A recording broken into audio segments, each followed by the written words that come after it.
Rajput signing इन। पिछले video में हमने देखा था कैसे विवेकानंद भगवान के सत्य चित्त आनंद में खो गए थे। एक्सट्रीम पॉवर्टी के बाद भी नहीं रुकते हैं और अपने गुरु रामकृष्ण परमहंस की बात मानते हैं और भगवान को पाते हैं। चलिए आज जानेंगे कैसे बिना पैसे के विवेकानंद जी पूरे भारत भ्रमण करते हैं और ऐसी बहुत सी चीज़ें। चलिए इनकी आंखों में देखिए, बिना पैसे के भी विवेकानंद जी ने पूरा भारत भ्रमण किया था। इनके आंखों में वो चमक थी जो लोगों को अपनी ओर आकर्षित करती थी। इसको कैप्टन अमेरिका से मत मिलाइएगा, उनकी आंखें नीली आंखें वो अलग थी, लेकिन ये भगवान की आंखें थी। इनकी आंखों से ही लोग आकर्षित होते थे। लोग खुद आते थे, इन्हें खाना खिलाते थे। इनके पास सिर्फ एक ही कपड़ा था, गेरुआ वस्त्र, जिसे ये पहनते थे। स्वामी विवेकानंद जी अनटचेबिलिटी से बहुत नाराज़ थे, इस प्रथा से बहुत दुखी थे। कहा जाता है जब कॉन्फ्रेंस से अमेरिका कॉन्फ्रेंस हुआ था अमेरिका में, उसके बाद वो स्टेज से वापस आए तब वो फूट फूट कर बहुत रो रहे थे। उनका कहना था कि एक और अमेरिका जैसा देश अपने कुत्तों के ऊपर इतने अपने पालतू पेट्स, डॉग, ये कैट्स, इन सब के ऊपर इतने पैसे खर्च करते हैं, और वहीं दूसरी ओर हमारे प्यारा भारत देश में भुखमरी पड़ रही है। एक ब्रेड खरीदने के लिए लोगों के पास पैसे नहीं है। वो फूट फूट कर रोने लगे। उनकी कमज़ोरी, रोना उनकी कमज़ोरी नहीं थी, लेकिन अक्सर कहते हैं ना, जो पावरफुल व्यक्ति होता है वो इमोशनल होता है। चाहे वो अब्राहम लिंकन हो या नेल्सन मंडेला हो या फिर स्वामी विवेकानंद। तो emotion is not a bad thing. Emotional होना वो कोई ख़राब चीज़ नहीं था। जब वो रामकृष्ण परमहंस जी, एक ऐसा टाइम आया जब रामकृष्ण परमहंस जी बीमार हो गए थे। उनको कैंसर हो गया था। उनको समझ आ गया था कि मैं ज़्यादा दिन तक जीवित नहीं रहने वाला हूँ, ये मेरा अंतिम समय आ गया है। तब उन्होंने स्वामी विवेकानंद जी को अपने पास बुलाया और बोला कि मैंने अपना सारा ज्ञान तुम्हें सौंप दिया है। मुझे जितनी भी चीज़ आती थी, इस संसार का जितना भी ज्ञान था, मैंने सब कुछ तुम्हें दे दिया है। अब मेरी एक अंतिम इच्छा है, उसे पूरी कर दो। तुम देश के युवाओं को जगाओ, ऊपर उठाओ, उनको हिंदुइज़्म की ताकत समझाओ, उनके दिमाग को खोलो और हमारे देश को ऊपर उठाओ, संसार को ऊपर उठाओ, सबको सही राह दिखाओ। ऐसा कहते हुए कुछ दिनों में बाद उनकी मृत्यु हो जाती है और वो विवेकानंद जी के पास नहीं होते हैं।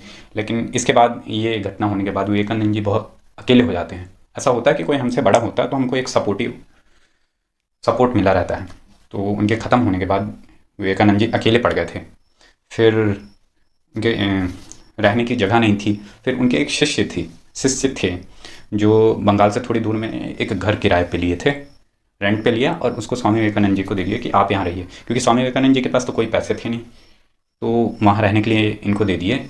और वो कहा जाता था कि वो एक भूतिया घर, थोड़ी भूत प्रेत वाला घर था, और बाकी सब डिसिपल, उनके शिष्य भी वहीं रहते थे। तो वहाँ रहना इनकी एक मजबूरी नहीं थी, स्वामी विवेकानंद जी की कोई मजबूरी नहीं थी। लेकिन बाकी लोग भी शुरू में अपनी इच्छा से आए, उनके शिष्य, क्योंकि वहाँ खाना मिलना तो इतना आसान था नहीं। भिक्षा से जो मिला, चावल या नमक, उसी को उबाल के खाना था, इसके अलावा कुछ मिलना नहीं था। स्वामी विवेकानंद जी को किसी और चीज़ की इच्छा भी नहीं थी, वो इससे खुश थे। लेकिन उनके शिष्यों में उनको लगने लगा कि नहीं, हम इतने कड़े रूल का पालन नहीं कर सकते।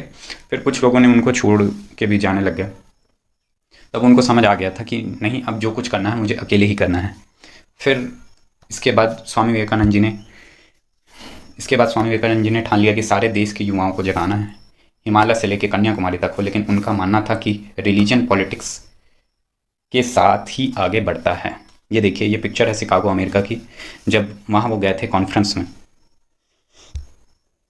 तो उनका मानना था कि रिलीजन पॉलिटिक्स के साथ ही आगे बढ़ सकता है। जैसे यदि पॉलिटिक्स में आपने पढ़ा होगा, फिलॉसफी वगैरह बहुत सारी चीज़ें, तो कई लोगों का मानना होता है कि पॉलिटिक्स और रिलीजन अलग अलग चीज़ें हैं और दोनों को अलग ही होना चाहिए। वो दोनों साथ में आ जाती हैं तो अच्छा नहीं होता है। लेकिन स्वामी विवेकानंद जी का मत इसके जस्ट विपरीत था। उनका मानना था कि रिलीजन को पॉलिटिक्स से के साथ मिल के आना चाहिए। उनका मानना था भगवान के आदर्श तो अच्छे होते हैं, और अच्छे आदर्श वाले लोग यदि देश को चलाएंगे तो वो भी समझेंगे, वो भी अच्छा होगा, ऐसा उनका मानना था। लेकिन दिक्कत कुछ लोगों के साथ आ जाती है ना। दिक्कत जैसे इसका गलत इस्तेमाल करने लगते हैं कुछ लोग। कितने धर्मगुरु जेल में चले गए जो आपका माइंड कंट्रोल करने लगते हैं। जैसे कुछ न्यूज़ चैनल हैं जो दंड फंद चलते रहते हैं। मेरा कहना भी है आप लोगों को कि इन सब चीज़ों से दूर रहें। कुछ न्यूज़ चैनल जैसे जो अराजकता पे ज़्यादा ध्यान देते हैं, आपका माइंड कंट्रोल करते हैं, आप देखना ना चाहें फिर भी आप देखते रहते हैं, बहस होती रहती है जिसका आपके जीवन पे कोई उपयोग नहीं है। तो इन सब चीज़ों से दूर रहिए। टेक्नोलॉजी इतनी आगे बढ़ चुकी है, आपको जो चीज़ देखनी है, यूट्यूब है, मतलब बहुत सी चीज़ें हैं, गूगल है। आपको यदि कुछ लगता है कि मुझे इस टॉपिक के ऊपर देखना है या इस टॉपिक से रिलेटेड मुझे इन्फॉर्मेशन चाहिए, आप गूगल कर लीजिए, आप यूट्यूब पे सर्च करके वही चीज़ देखिए जो आपको देखना है। फालतू की चीज़ों में अपना समय व्यर्थ मत कीजिए, क्योंकि आपका समय बहुत कीमती है, आप उसका उपयोग करिए। या आपको देखना है, जो आपको देखना है वही देखिए, और बाकी चीज़ों में अपना फालतू चीज़ों पे अपना समय व्यर्थ मत कीजिए और अपने जीवन को सफल बनाइए। ऐसा ही स्वामी विवेकानंद जी चाहते थे कि रिलीजन पॉलिटिक्स के साथ है, लेकिन कुछ लोगों के कारण ऐसा नहीं हो पा रहा था। स्वामी विवेकानंद जी ने धीरे धीरे सारे युवाओं को जगाया, मतलब उनका रास्ता बनाया। रास्ता तो इतना आसान नहीं होता, लेकिन फिर भी उन्होंने अपने वक्तव्य से लोगों को इकट्ठा किया, लोगों का माइंड ओपन किया। बहुत से लोग उनसे असहमत भी होते थे, लेकिन उनको भी उतने ही शांत स्वभाव से स्वामी विवेकानंद समझाते थे। ये आज का समय नहीं कि सामने वाला यदि कुछ बोले तो हम भी जाके धर दें उनको। उनका ये था कि यदि कोई उनसे असहमत है तो उतने ही शांतिपूर्ण स्वभाव से उनसे बात करते और अपनी बात को उन तक पहुंचाते, उनको समझाते। अब वो समय आ गया था जब ये बातें इंडिया में पूरी फैल चुकी थी। अब वो भी समय आ गया था कि ये बात वेस्टर्न कंट्रीज़ में भी पहुंचना जरूरी था। भारत का नाम वहाँ तक कैसे पहुँचे, भारत कितना महान है, ये बात उनको कैसे पता चले। तब फिर होता है अमेरिका में वर्ल्ड रिलीजियस कॉन्फ्रेंस। तो वर्ल्ड रिलीजियस कॉन्फ्रेंस होने वाली थी जुलाई के एंड पे 1893। ये जो फोटो है,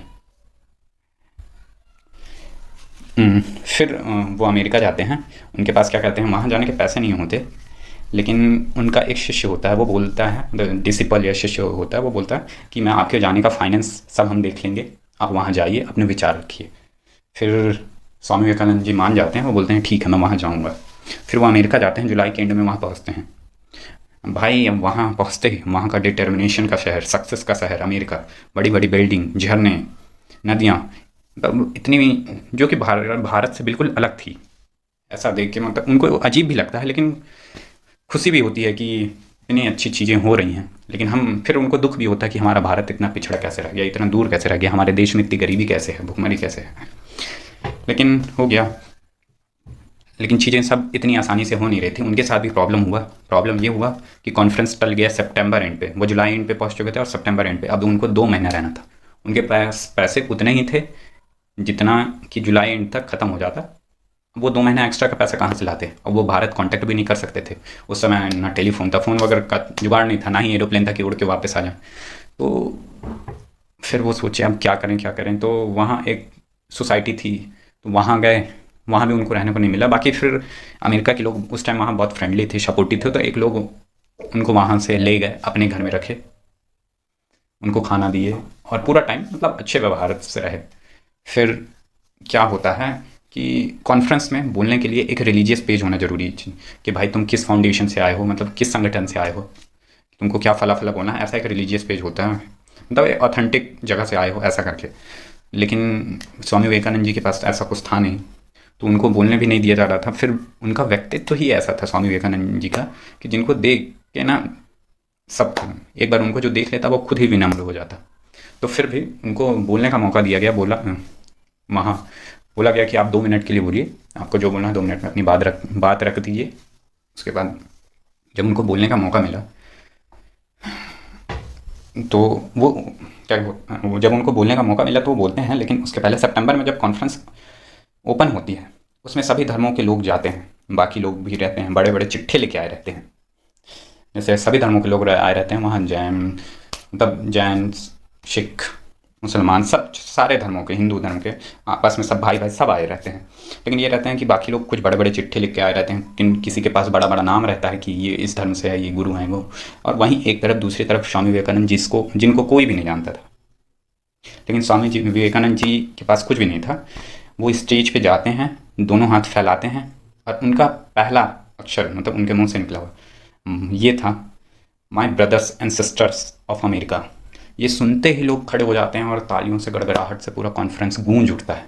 पूरा अमेरिका का वो कॉन्फ्रेंस हॉल वो गूंज उठता है और 2 मिनट तक तालियां बजती ही रहती हैं, तालियों की गड़गड़ाहट की गूंज उठती है, कोई रुकता ही नहीं है, 2 मिनट तक लगातार तालियां। और बजे भी क्यों ना भाई, भारत माँ का एक बेटा शेर वहाँ गया था, तालियां बजना तो वाजिब है। स्वामी विवेकानंद जी बोलने जाते हैं, लोग सुन के मंत्रमुग्ध हो जाते हैं।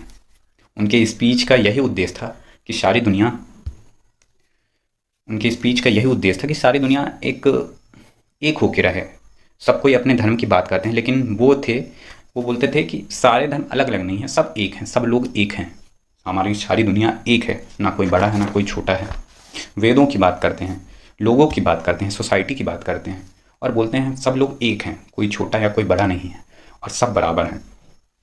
जब उनका स्पीच ख़त्म होता है तो आधे घंटे पहले कोई नहीं जानता था उनको, लेकिन जब उनकी स्पीच ख़त्म हुई तो वो वहाँ के स्टार बन चुके थे।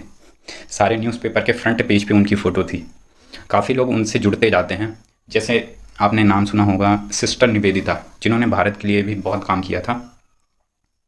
इसके बाद वे बाकी देशों में भी जाना शुरू करते हैं, जैसे कि श्रीलंका और जर्मनी, इंग्लैंड भी जाते हैं। वहाँ देखते हैं भारत में इतनी इक्वालिटी, मतलब भारत में इतनी इनइक्वालिटी है और यहाँ बिल्कुल अलग चल रहा है, मतलब सिस्टम ही अलग पूरा। वहाँ गरीबी है, ये लोग यहाँ हमको लूट के आ रहे हैं। वहाँ इतनी इनइक्वालिटी है, ऊंच नीच, अनटचेबिलिटी सब चीज़ है, और यहाँ कुछ नहीं। इंग्लैंड में एकदम फ्रेंडली नेचर, किसी का शोषण नहीं हो रहा है, और भारत में इन लोग सबका शोषण कर रहे हैं। मतलब दोनों ही अलग अलग चीज़ें थी, लेकिन फिर भी वहाँ वो अपने विचारधारा को रखते हैं। अब वो समय आ गया था जब हिंदुइज्म की विचारधारा सारी दुनिया में फैलने लगी थी। पूरी दुनिया में भारत का परचम लहरा के अब भारत वापस आने का टाइम हो गया था। जब स्वामी विवेकानंद जी वापस आए भारत में, तो उनका भव्य स्वागत हुआ, जैसे किसी राजा का स्वागत होता है। साउथ में उनको लोग बहुत पसंद करते थे, इसीलिए साउथ में जो उनका एक फेमस कन्याकुमारी पे, मतलब साउथ में है, स्वामी विवेकानंद जी की वहाँ मूर्ति भी है सॉरी। साउथ में लोग इनको बहुत इंस्पायर भी थे और बहुत पसंद भी करते थे। इसके बाद स्वामी विवेकानंद जी ने अब देश में तो सारी, विदेशों में सारी बातें फैला के आए। अब अपने देश को उजागर करने का टाइम आ गया था, तो इन्होंने रामकृष्ण मिशन की स्थापना की, जिससे लोगों को जोड़ सकें और लोगों को ऊपर उठा सकें, उनकी सोच ओपन कर सकें कि हम सब एक हैं। तो उन्होंने रामकृष्ण मिशन की स्थापना की। अंत में 39 साल की उम्र में उन्होंने मोक्ष प्राप्त किया। मतलब उन्होंने पहले ही बता दिया था कि मैं अपना 40वां जन्मदिन नहीं मनाऊंगा। तो और फिर उनकी तबीयत भी ख़राब होते जा रही थी। वो अब काफ़ी टाइम तक समाधि में लीन रहते थे। वो खो जाते थे, भगवान में ही खो जाते थे। तो उनको उठाने का एक कहने का मतलब की वर्ड होता था कि उनके गुरु का नाम लेना होता था, रामकृष्ण, तब वो जागते थे।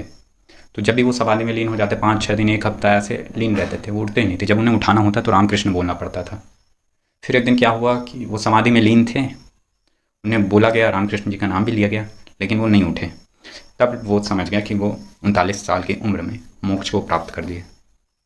वो हमारे बीच तो नहीं थे, लेकिन फिर भी वो हमारे साथ हैं, अभी भी हैं। उनकी सोच हमारे साथ है और हमेशा ज़िंदा रहेगी। At last but not the least, thanks, Shivendra Rajput signing out.